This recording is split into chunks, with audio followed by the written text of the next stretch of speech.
Hey guys, how's it going? It's Kyle here with another Exos Heroes video. And in today's video, I want to talk about why I think that Yuri is a trap banner here in Exos Heroes. So before we get into this, I'd really appreciate if you guys could like the video. Also subscribe to the channel if you're looking for more Exos Heroes content. What I'm trying to get into here is why I don't think it's worth it at all to pull for this banner. I think the best way to start is let's go over the kit and then I'm going to explain my logic on why I think he is not worth pulling for. That this is just a normal faded character. A key thing here is that you cannot get this character after this banner. Once it's done, it's gone. Events with another game, it's just gonna be a one and done kind of deal, and then that's it. And unless something changes down the line, regardless, even if you could get this character again, I don't think it matters because the big thing is he's not a fake core character. You lose out on way too much stuff. You lose out on a potential core memory for extra stats. You lose out on the potential to be able to put moves on the character for more stats. That alone, 2 heavy strikes against this potential character. Then we look at the kit of the character. I don't even think the kit is that good. Let's just go over the kit just in case you guys haven't checked out the actual moves of the character. He is a counter 3 character. Counters upon taking damage, gains mana 1 mana if the target dies, and then mana if the health of the target is 70% or more.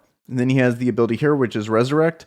If under the effect of command, so he has Garf's synergy. Garf is the character that provides the effect of command on all his allies that he has more HP than him. If under the effect of command, revives 50% health upon own death 2 times per battle. Very unique effect, kind of cool, but I don't think it's very good. Loner. If there are no living allies other than self, increases own attack, defense, and health by 50%. Cannot activate when there are no allies in the team. I don't think that is a very good ability. I don't like it when you gain stats for your team dying. If your team's dying, that you're already lost. It's cool that he gets more stats as you're losing, but you've already lost the game. It'd be very hard with only 50% more stats, and you're going to be about that far down in stats when you don't have a core memory on all these characters. That if you're facing people that have 30% extra stats than you with core memory, let alone the extra stats they're gaining from either fusing or from the fake core themselves, gaining those 50% stats is only 20% higher than they're going to be just naturally. So that's another reason why I think he's complete trash. Then we have the A1, which is Divine Wolf, deals 375% damage to one enemy, increases own attack by 30% upon defeating a target. I feel like that is kind of nice in a PvE scenario, but for the most part, that's just a win more. If you're already killing people, then you're probably already winning the match anyway. And then to go again and do 30% more damage is really not enough to justify that effect. Then he has a burst, requires 5 mana move, deals 357% damage to all enemies. I think that's a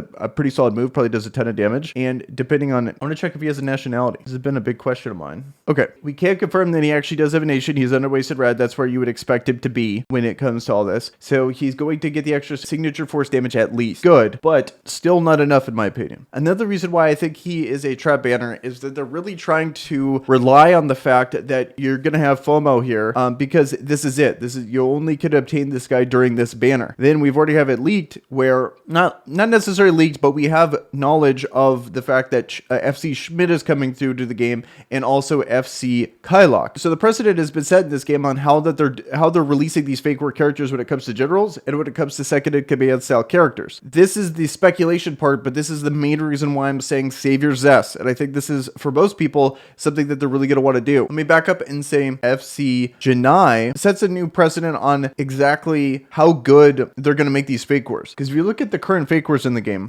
when it comes to Rachel, Bathory, and Shufraken, yes, they are noticeable improvements, but not that much. The big improvement comes from FC Janai. I have a feeling that that is going to be the same standard that they're going to apply to FC Shufraken and also FC Dorka when that FC ends up coming out way down the line. But we don't even have any pictures of that. We actually have a picture of what FC Schmidt is going to look like. So it's actually pretty soon. And also in the patch notes, we got that FC Schmidt's faction is going to be increased to 3-4. So they're pushing that one up sooner than the later. So I feel like everything is in combination where they're already set the precedent with FC Janai. They're going to really change the character. So FC Schmidt is already a good character that is going to get massively better because of the fake war. And this is me speculating that. And they're showing that they're willing to extend the signature force of that nation a little early. There's really no precedent on what they're supposed to do for that. Usually they kind of go in reverse order of how good the faction is. But for them to show that they're making this character, they've shown with FC Janai that they're really changing these generals to make them really good. I think they're going to do the same thing with Schmidt here. We have the second in command character in FC Kylock for Dorka. And my guess is that they're going to make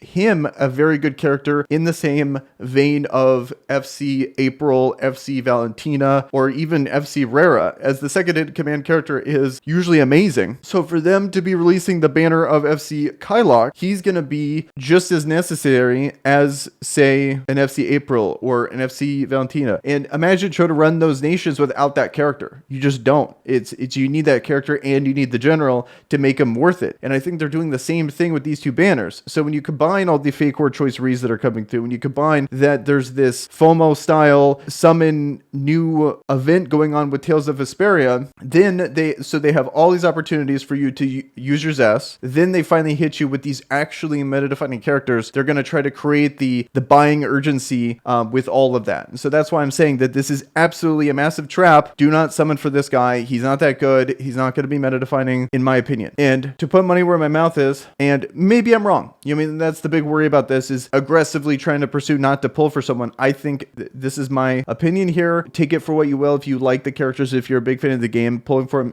I'm not saying it's dumb. I mean, who cares? It's all a game at the end of the day. I just think from a Zest perspective, especially when there's financial money tied to this, I'm trying to give the most efficient advice kind of thing. Not necessarily like, hey, if you like the characters, go for them. It's not a big deal. But I did one pull on stream as like a respect pull. Didn't get him, but I'm not pulling for this banner at all, because I'm not gonna pull for the character, even from a content creator perspective.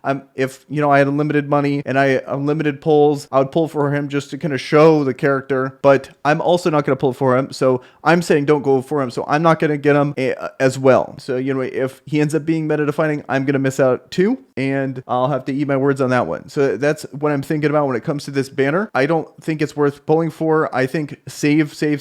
This is your opportunity to really double down on getting a big stack of Zest here. End up going for some of the better characters down the line. So that's going to be it with this video. If you guys definitely have a discussion down in the comments below on what you guys are going to do, if you're going to pull for them, if not, and your reasons why. And with that, you guys have a good one. Peace. Also, I do want to say, if you do go for them, good luck on your pulls. Hopefully everything goes well for you and you don't have to go to pity.